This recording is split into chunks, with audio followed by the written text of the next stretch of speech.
My daughter uninvited me to my grandson's birthday party 2 hours before the event. She said, "Don't come again. My in-laws just confirmed they will be attending, and I don't want them to see you closer to my son." I was surprised, but I just said okay and calmly stopped dressing up. What happened next was rather unexpected.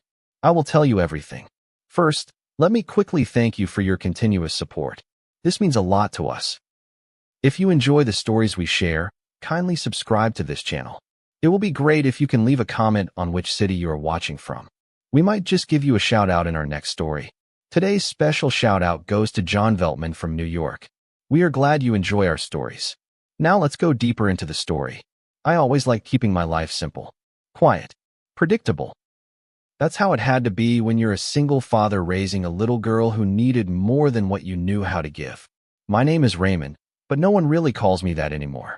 These days, I'm just Grandpa, and honestly, that title meant more to me than any name or job or accolade ever did. My grandson, Micah, he's 5, got a head full of curls and the loudest laugh you've ever heard in a child. That boy made every hard year I survived feel like it had a purpose. His mother, my daughter, Tasha, used to say he was just like me. Gentle, observant, stubborn when he felt something wasn't right. And I'd smile when she said that, because despite everything that had changed between us, there was a time when she saw the best parts of me, not just the worn-down edges. I raised Tasha alone after her mother walked out. No dramatic exit, just a suitcase quietly zipped up and a note left on the kitchen table. Tasha was 6. I still remember the way she stood in the doorway that night, holding onto her teddy bear, whispering, "Is Mommy coming back?" And I had to kneel down, choke back the hurt in my throat, and lie to her. Maybe. But I knew the answer was no.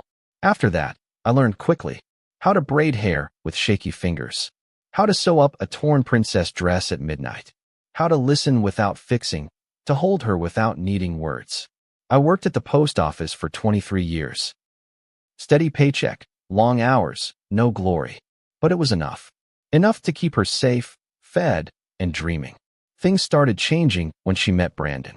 I remember the first time she brought him home. Stiff smile, firm handshake, expensive shoes. Polished, polite, and completely unreadable. His parents were even worse. They visited once, and I swear the way his mother looked at our modest home, you'd think she'd walked into a shack. She never said anything rude, just dismissive. Like I was a footnote in Tasha's story, a placeholder until the real family came along. At first, I didn't mind. I thought, if Tasha's happy, I'll learn to adjust. I kept my distance during big gatherings, stayed quiet at the fancy brunches. When Micah was born, I saw a sliver of hope. She needed me again.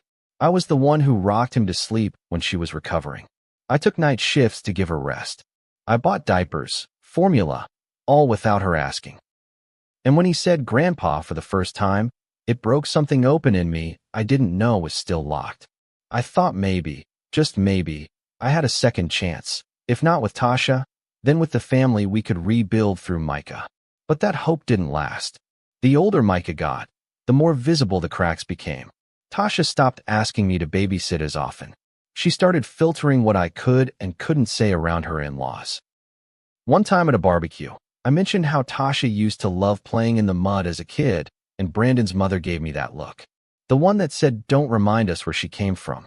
Tasha laughed it off, but I noticed she never asked me to come to another family event after that. Still, I stayed in Micah's life.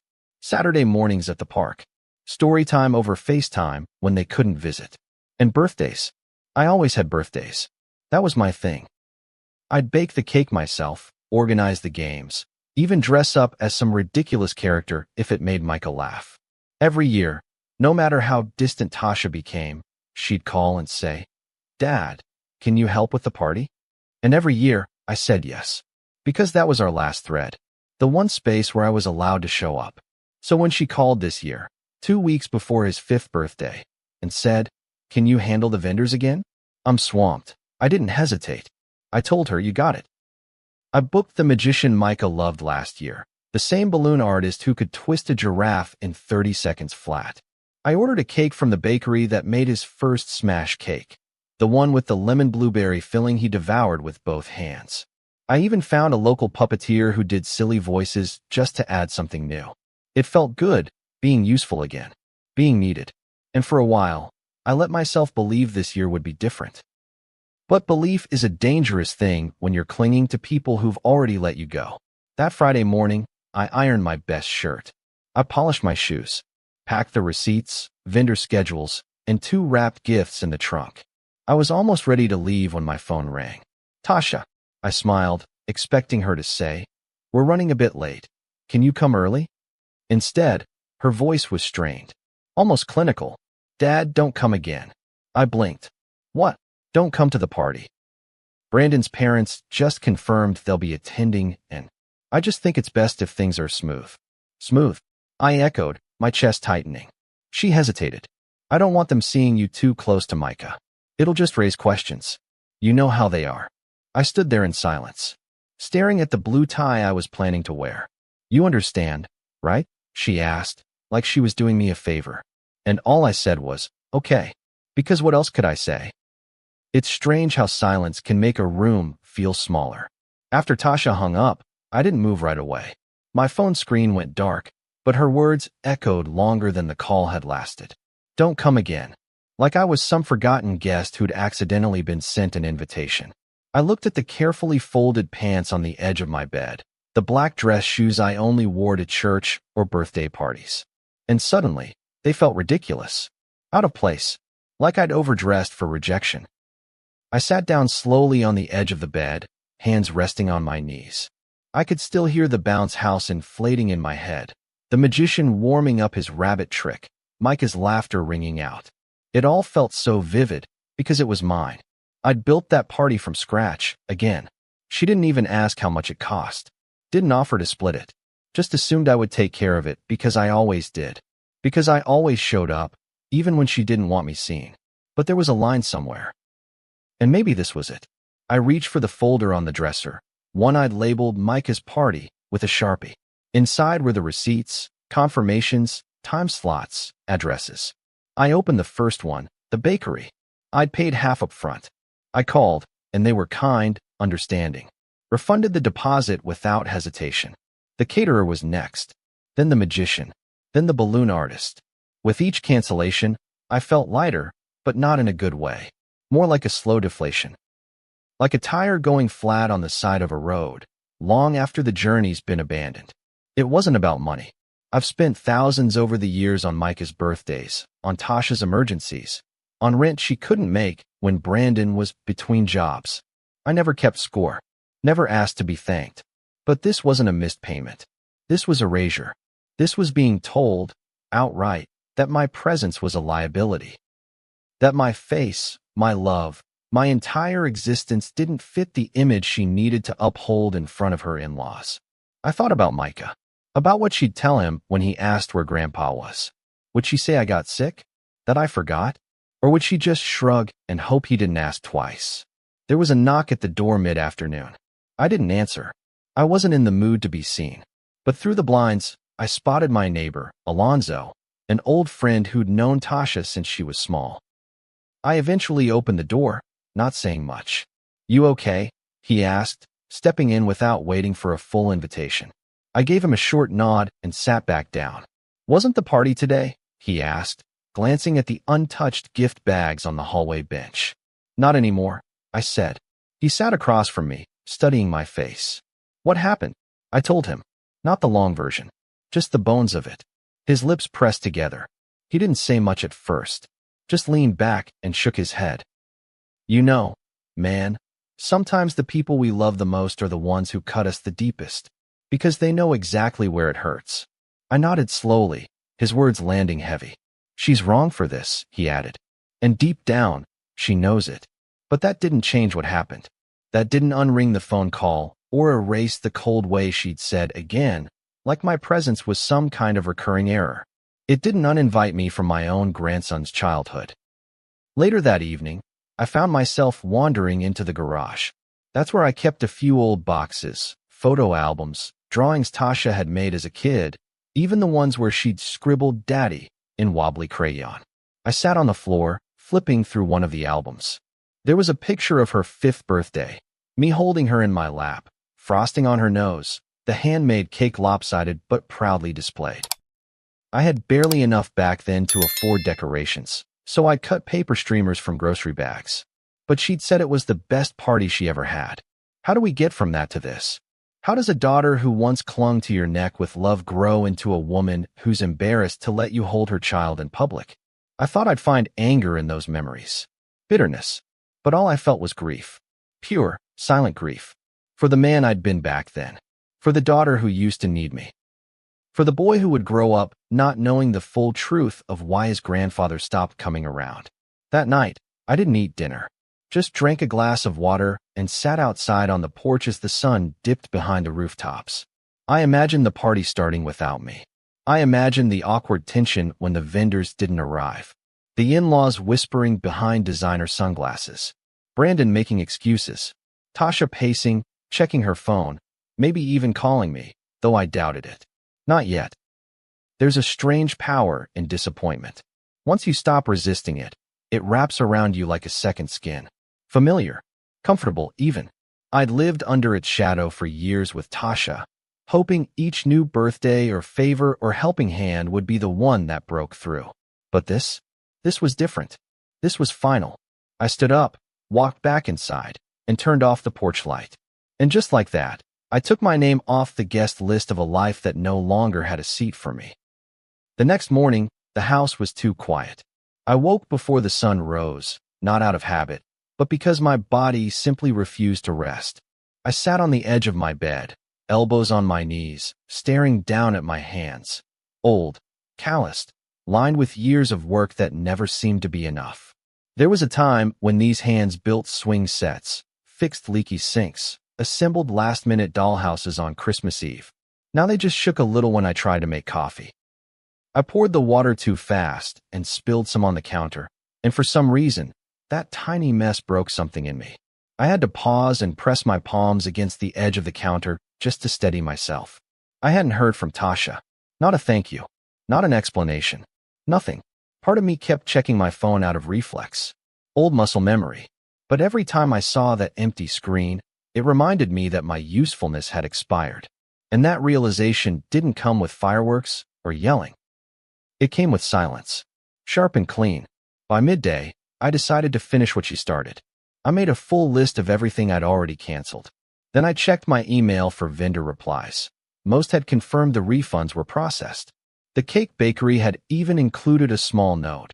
Sorry to hear about the cancellation. Let us know if we can help next time. I stared at the words next time like they were written in another language. Because right now, the idea of a next time felt impossible. I thought about bringing the unused gift to Micah sometime later, maybe dropping it off without fanfare. But something about that felt wrong. Like showing up after being told to disappear would only teach him love was something you had to fight for. Something you had to earn by making yourself small. That afternoon, I drove out to the park. Not the one where the party was supposed to be, God no, but a smaller one near my neighborhood. One where Tasha used to play when she was little. I sat on the same bench where I once watched her tumble down the slide in her yellow dress, clapping for herself as if she'd just landed a triple flip at the Olympics. I closed my eyes and could still hear her laughter from back then. Pure, unfiltered, before she learned that appearances mattered more than joy. I didn't even hear him walk up. Alonzo, my neighbor. Mind if I sit? He asked, already lowering himself onto the bench beside me. Be my guest, I murmured. He watched the kids playing for a minute before saying, heard the party didn't go well. I turned to him, surprised. You heard that already? Brenda's cousin was there, he said. Said the whole thing was a mess. No food, no music, just some plastic folding tables and a dollar store banner. Brandon's folks were pissed. I looked away, biting the inside of my cheek.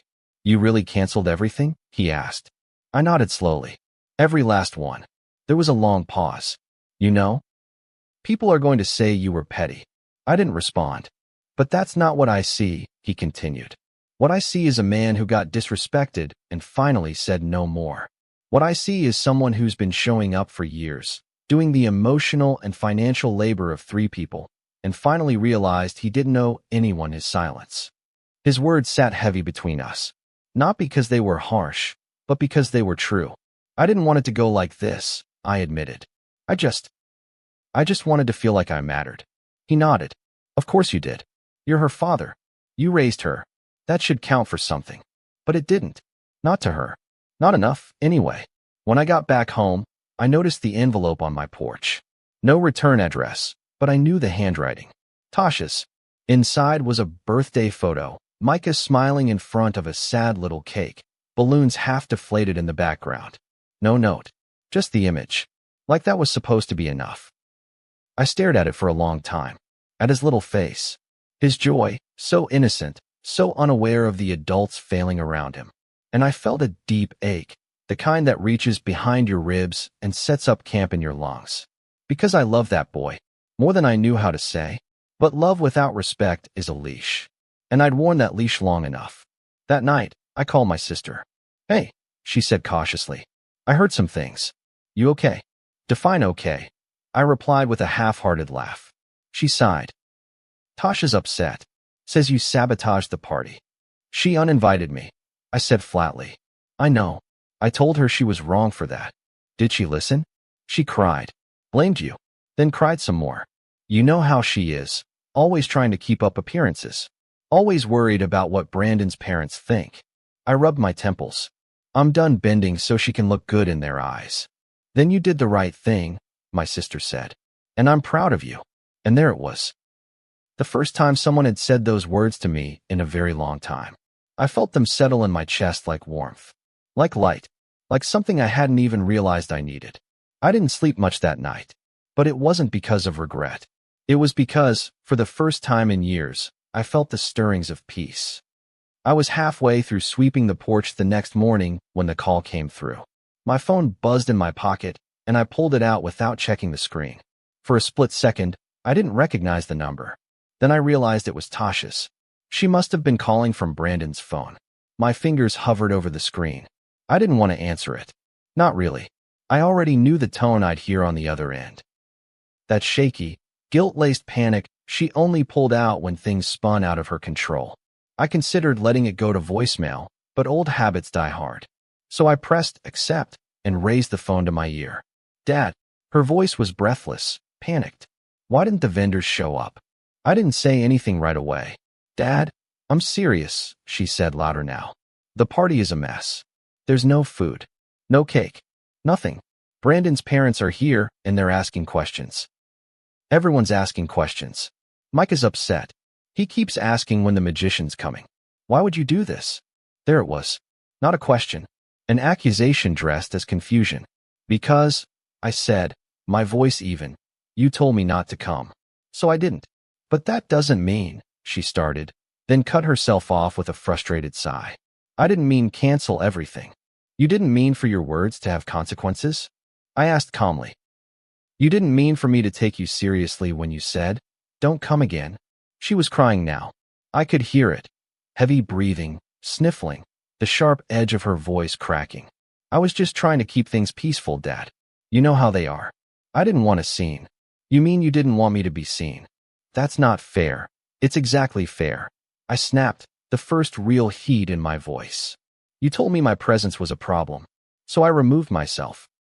And everything I brought with me. There was silence on the line. Just her breathing. I paid for those vendors out of my own pocket. I arranged that party from top to bottom. And 2 hours before it started, you decided I was disposable. I paused. So I treated myself like you did. I disposed. I didn't think you'd actually pull out. No, I interrupted. You didn't think I'd stand up for myself.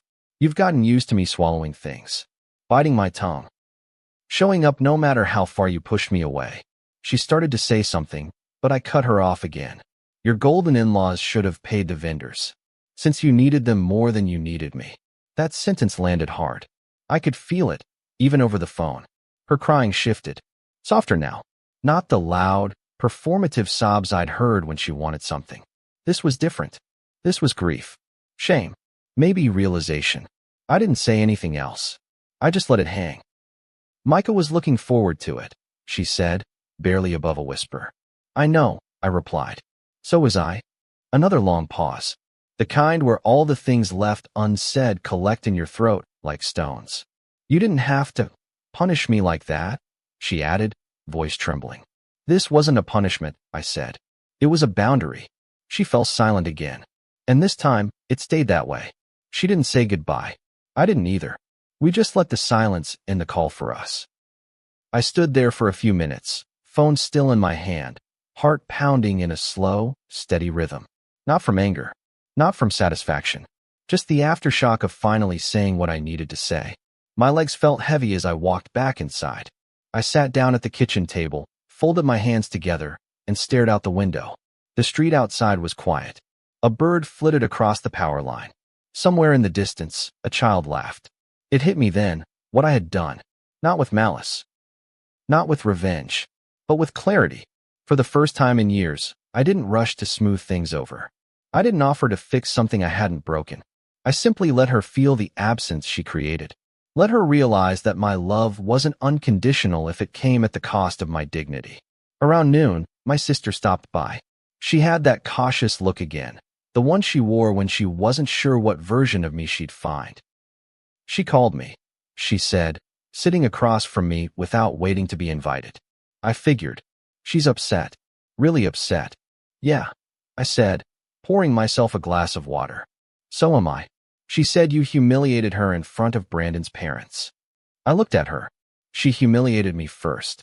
She nodded slowly, as if she didn't want to agree too fast. She's not used to you saying no. Well, I said, sipping my water, she'd better get used to it. We sat in silence for a while, the air between us tense but honest. She's going to twist this, my sister said finally. Make it sound like you ruined the day. I didn't ruin anything, I said. I just stopped carrying the weight for everyone else. She smiled faintly. I'm proud of you. I really am. It was strange how those words made my chest tighten, not from sadness, but from the sheer unfamiliarity of hearing them. I'd spent most of my adult life being needed, not appreciated. Loved from a distance, but rarely invited in. Now, for the first time, I wasn't chasing acceptance. I was choosing self-respect. That night, I turned my phone off. I didn't want to see the messages, the apologies, or the passive-aggressive texts that might follow. I'd said what needed to be said. The ball wasn't in my court anymore. And for once, I was okay with that. The ripple started slow. A text from a cousin I hadn't heard from in months. A voicemail from an old church friend who just wanted to check in. Then came the group chat messages, screenshots forwarded to me from my sister, snippets of family gossip dressed up as concern. I heard Raymond canceled Micah's birthday out of spite. Poor Tasha. She must be devastated. But why would he punish the child? Asterisk, I read them all. Every word. Some made me laugh, sharp, bitter chuckles with no real joy behind them. Others stung more than I expected. But none of them surprised me. People rarely ask for context when a man steps back. Especially a father. Especially one who's always been reliable, quiet, dependable to a fault. When you disappear, they don't ask why. They ask what went wrong with you. Because if the stable one finally cracks, it means they've all been standing on borrowed ground. By midweek, the narrative was clear. I was the villain. The selfish grandpa. The one who made it all about himself. And Tasha, well, she was the struggling mother who just wanted to keep the peace. That's the version Brandon's parents believed, anyway. I'd become the cautionary tale they probably told their friends. The unhinged ex-postman who canceled a child's party over hurt feelings. They wouldn't mention the years I paid their son's rent, the time I took Tasha and Micah in when Brandon lost his job, or the Christmases I spent alone so they could all vacation without worrying about my presence. And honestly, I didn't care about them. Not really. But Tasha? That part still hurt. The hardest part of being a parent is realizing your child might grow into someone who doesn't choose you. Not because you failed them, but because they've convinced themselves that distance is more palatable than honesty. Tasha had chosen convenience over connection, reputation over reality. And she expected me to do what I always did, swallow the insult and show up anyway. This time, I didn't. And the silence that followed was deafening. 3 days after the party, Alonzo came by again. He brought a six-pack and 2 lawn chairs, like we were just old friends catching up. We sat in the driveway under the porch light, the quiet hum of summer bugs in the background. You all right? He asked after a while. Getting there, I replied. You know, he said, cracking open a beer. My cousin called me the other night. Asked if I thought you really torched the party. He made air quotes with his fingers. I snorted. Did you tell her I also set the cake on fire? Nah, he grinned. Told her you finally grew a backbone. Said you did what most people are too scared to. I didn't answer, but that small nod I gave him. He understood what it meant. It's not easy, he added. Saying no to your own blood. No, it's not, I said. But being constantly disrespected by them isn't easy either. We clinked bottles, the sound small and honest. I'm proud of you, Ray, he said. It was the second time someone said that to me that week. Funny how years could go by without hearing those words, and now they were popping up like dandelions through cracked concrete. I didn't know what to do with them, honestly, but I let them land. I let myself believe I'd earned them. The next day, I went out to the garage to clear some space. There was still a bin of unused decorations, unopened favors, leftover supplies from the party that never was. I thought about donating them, maybe giving them to a community center or school. As I sifted through the pile, I found the small handwritten note I'd taped to the magician's folder. Micah's favorite trick is the one with the scarf that turns into a bird. I stood there holding it for a long time. It was silly, really, just a scribble. But it meant something. Proof that I knew my grandson. Not just his name or his birthday, but his joys, his specific, small wonders. That kind of knowing can't be faked. It comes from showing up, year after year, even when you're unacknowledged. I didn't get that from Brandon's parents. They threw money at parties and bragged about gifts, but they didn't know Micah's bedtime songs or which story scared him. I did, because I had been there, because I still cared, but I wasn't going to keep caring in silence. That Sunday, I dressed for church, not for anyone else, but for myself. I wore the same shoes I'd planned for the party, polished until they gleamed. I sat in the back pew and kept my hands folded. A few people glanced my way. Some offered awkward nods. One woman, Ms. Linda from the choir, walked up and said softly, I heard about what happened. For what it's worth, I think you were brave. Brave? I asked, surprised. Standing up for yourself, she said. Even when it breaks your heart. That hit harder than I expected. I smiled, nodded, and watched her walk back down the aisle. When I got home, there were no new messages from Tasha. No apology.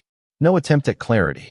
But there was a voicemail from Brandon, short, venomous, filled with blame. You embarrassed her. You embarrassed us. Hope you're happy. Don't expect to be invited again. I deleted it without listening twice. Because for once, I wasn't hoping to be invited. I was finally okay with being on the outside if it meant standing on my own 2 feet. And as I sat down at my kitchen table with a cup of black coffee, legs stretched out, the house still and steady around me, I realized this wasn't the end of something. It was the start of a life where I got to choose me. It's been 2 weeks. 2 weeks since the party I didn't attend. Since the moment I quietly took my name off the guest list of a family that treated me more like a shadow than a father. Since I finally drew the line, not in anger, but in clarity. And every day since, I've lived with a strange new companion, stillness. Not loneliness. Not quite peace either. Just stillness.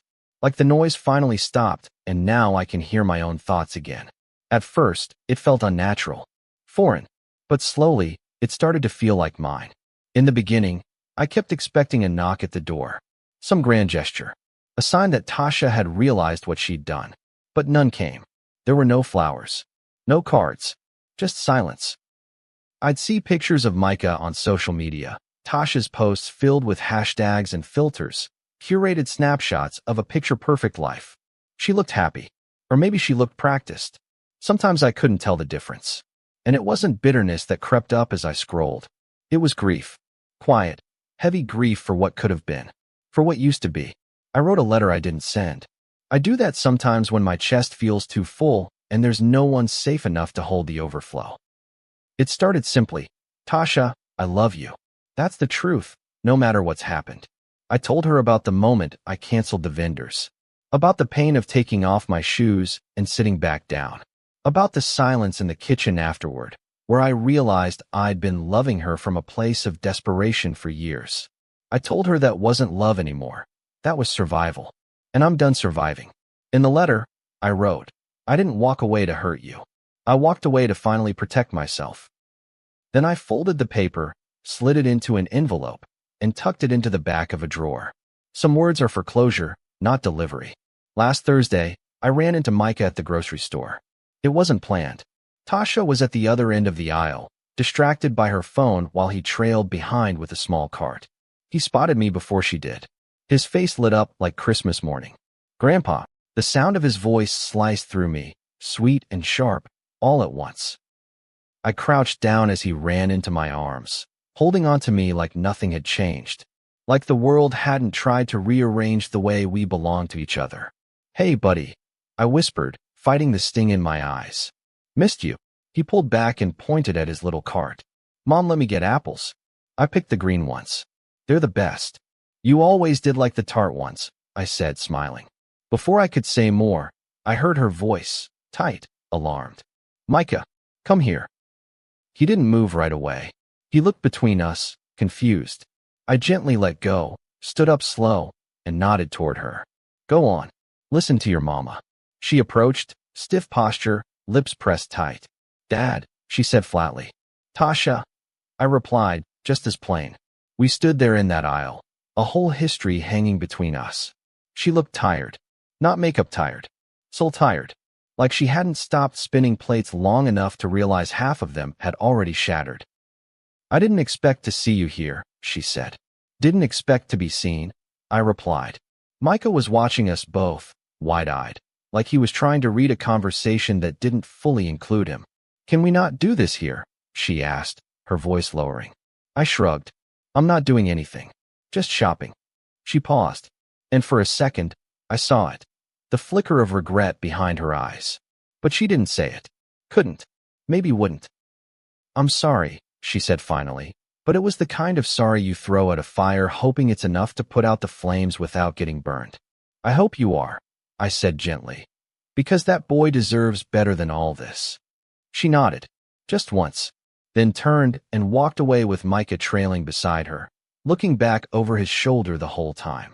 That night, I sat in my recliner and played a voicemail from my sister. "Just checking in," she said. "Heard you saw them at the store. I'm proud of you for staying calm." That phrase, "I'm proud of you," again, 3 times in 2 weeks.